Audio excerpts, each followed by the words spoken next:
Police versus ವಕೀಲರ ಜಟಾಪಟಿ ಕ್ಷಣ ಕ್ಷಣಕ್ಕೂ ತಾರಕಕ್ಕೆ ಏರ್ತಾನೆ ಹೋಗ್ತಾ ಇದೆ. ಪ್ರತಿಭಟನೆ ತೀವ್ರವಾಗ್ತಾ ಇದೆ. ವಕೀಲರ ಬೆಂಬಲಕ್ಕೆ ನಿಂತಿದ್ದಾರೆ ಮಾಜಿ ಸಿಎಂ ಕುಮಾರಸ್ವಾಮಿ ಅವರು.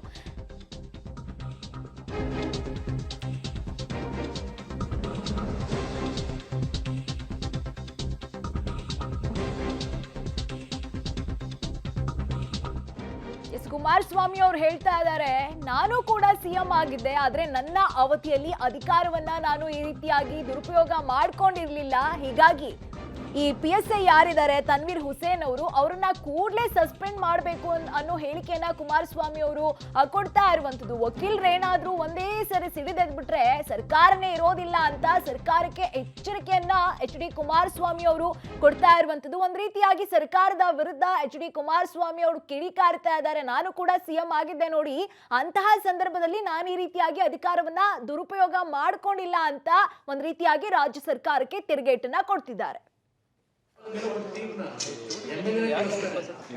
ಮೀಟಿಂಗ್ ಮಾಡಿ ನಮ್ಮ ಅಧಿಕಾರಿಗಳು ಇರ್ತಾರಿಲ್ಲ, MLA ಊರಲ್ಲೇ ಇರಲಿಲ್ಲ ಅಂತ. ಇವತ್ತು ಬೆಳಿಗ್ಗೆ ಹೇಳ್ತಾರಂತೆ MP ಫೋನ್ ಮಾಡಿ ಏನ್ ಮಾಡ್ತೀವಿ ಗೊತ್ತಿಲ್ಲ, MP ಚುನಾವಣೆ ಬೇರೆ ಇದೆ, ಯಾವ ಕಾರಣಕ್ಕೂ ಸಸ್ಪೆಂಡ್ ಆಗಬಾರ್ದು ಅಂತಾರೆ ಅಂತೇಳಿ ಫೋನ್ ಮಾಡ್ತಾರೆ. ನೋಡ್ಕೊತೀವಿ ಇದೇನ್ ಮಾಡ್ತಾರೆ ವಕೀಲರು, ಏನ್ ಸ್ಟ್ರೈಕ್ ಮಾಡಿ ಏನ್ ಮಾಡ್ತಾರೆ ನೋಡ್ತೀವಿ. ಇದು ಆಡಳಿತ ಅಂತ ಕರೀತಾರೆ. ಇಲ್ಲಿ 6ನೇ ತಾರೀಕು ವಕೀಲರ ಸಂಘಕ್ಕೆ ಎಲ್ಲ ಪ್ರಗತಿ ಪರ ಹೋಗ್ಬೇಕಂತ ಕೇಳಕ್ಕೆ ಮನವಿ ಮಾಡೋದಕ್ಕೆ ಅಲ್ಲಿ ಏನೋ ಒಂದು 8 ಜನ ಬಂದು ಅವ್ರ ಮೇಲೆ ಅಟ್ಯಾಕ್ ಮಾಡ್ಕೊಳ್ತಾರೆ. ಹೊಟ್ಟೆ ಬುದ್ದಿರುತ್ತೆ, ಕಾಲು ಮುರಿದಿರುತ್ತೆ, ತಲೆ ಹೊಡೆದಿರುತ್ತೆ. ಯಾರು ಚಿಕಿತ್ಸೆ ಕೊಟ್ಟಿರೋದು ಒಂದು ಕಾಲು ಮುರಿದ್ರೆ ಇದನ್ನ ಫೋಟೋ ಇಟ್ಕೊಂತಾರೆ, ಅದು ಇಲ್ಲ. ಈಗ FIR ಅದು 6ನೇ ತಾರೀಕು ಗಲಾಟೆ ಆಗಿರೋದು, 7ನೇ ತಾರೀಕು ಸಾಯಂಕಾಲ ಹೋಗಿ ಕಂಪ್ಲೇಂಟ್ ಕೊಡ್ತಾರೆ FIR.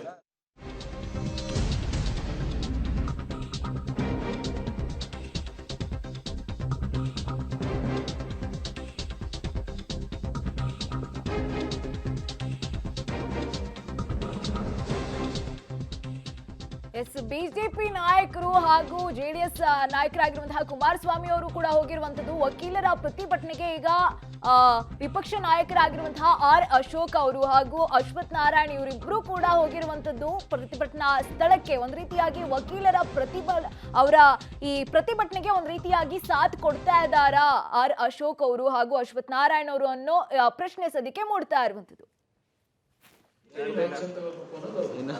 ಚರ್ಚೆ ಆಗಿರುತ್ತೆ ಅವ್ರದ್ದು ಎಲ್ಲರದ್ದು ವಕೀಲರುಗಳ ಒಂದು ನಮಗೆ ಮನವಿ ಮಾಡ್ತಾ ಇರೋರೆಲ್ಲರೂ ಇದು ರೈಸ್ ಮಾಡಲೇಬೇಕು.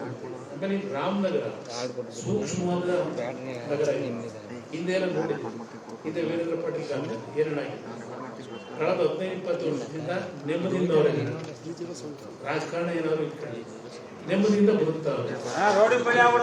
ಏನಾದ್ರು ಸ್ವಲ್ಪ ಏನಾದ್ರು ಅಲ್ಲೇನೋ ಪಾಪ ಹೇಳ್ತಾವೆ ಅವನ ಮಂಡ್ಯ ಮಂತ್ರಿ ಮಂಡ್ಯದಲ್ಲಿ ಬೆಂಕಿ ಹಚ್ಚಕ್ಕೆ ಹೋಗ್ಬಿಟ್ಟಿದ್ವಿ, ನಾವು ಬೆಂಕಿ ಹಚ್ಚಕ್ಕೆ ಹೋಗ್ಬಿಟ್ಟಿದ್ವಿ.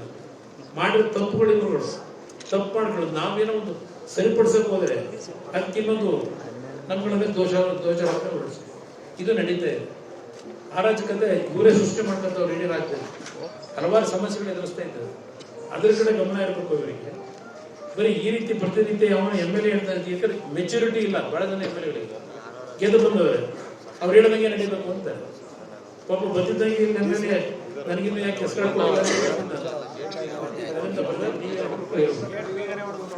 ಎಲ್ಲ ಈ ಓಡೋದಿಲ್ಲ.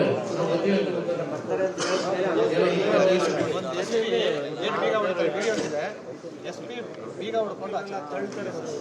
ಬರ್ತಾರೆ ಅಂತ ಹೇಳಿದ ತಕ್ಷಣ ತಳಬುಟ್ಟಿ ಮುಂದಕ್ಕೆ ಹೋಗ್ತಾರೆ.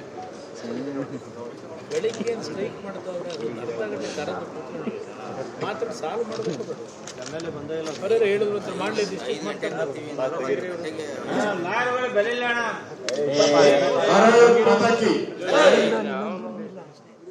ಈಗಾಗಲೇ ಕುಮಾರಣ್ಣವರು ಈ ವಿಸ್ತಾರವಾಗಿ ಸವಿಸ್ತಾರವಾಗಿ ಮಾತಾಡಿದ್ದಾರೆ. ಎಲ್ಲರಿಗೂ ಗೊತ್ತಿರುವಂಥದ್ದೇ ಜ್ಞಾನವ್ಯಾಪಿ ಶಿವಲಿಂಗದ ವಿಚಾರವಾಗಿ ಸಂಬಂಧಪಟ್ಟಂತೆ ಹಿಂದೂಗಳ ಬಗ್ಗೆ, ಜಡ್ಜ್ ಬಗ್ಗೆ ಅವಹೇಳನಕಾರಿ ಪದಗಳನ್ನು ಉಪಯೋಗ ಮಾಡಿರೋದ್ರ ಬಗ್ಗೆ ಇದು ಹೋರಾಟ ಮೊದಲು ಪ್ರಾರಂಭ ಆಗಿದ್ದು ಅಲ್ಲಿಂದ. 2ನೇ ತಾರೀಕು ಇದ್ರ ಬಗ್ಗೆ ಕಂಪ್ಲೇಂಟ್ ಕೊಟ್ಟಿದ್ದೀರಾ, ಪೊಲೀಸರು ಏನು ಮಾಡಿಲ್ಲ. 6ನೇ ತಾರೀಕು ಅವ್ರನ್ನ ಕರೆಸಿ ಪೊಲೀಸೇ ಮಧ್ಯವರ್ತಿಕೆ ಮಾಡಿ, ಪೊಲೀಸ್ ಅಡ್ಜಸ್ಟ್ಮೆಂಟ್ಗಳು ಮಾಡಿ,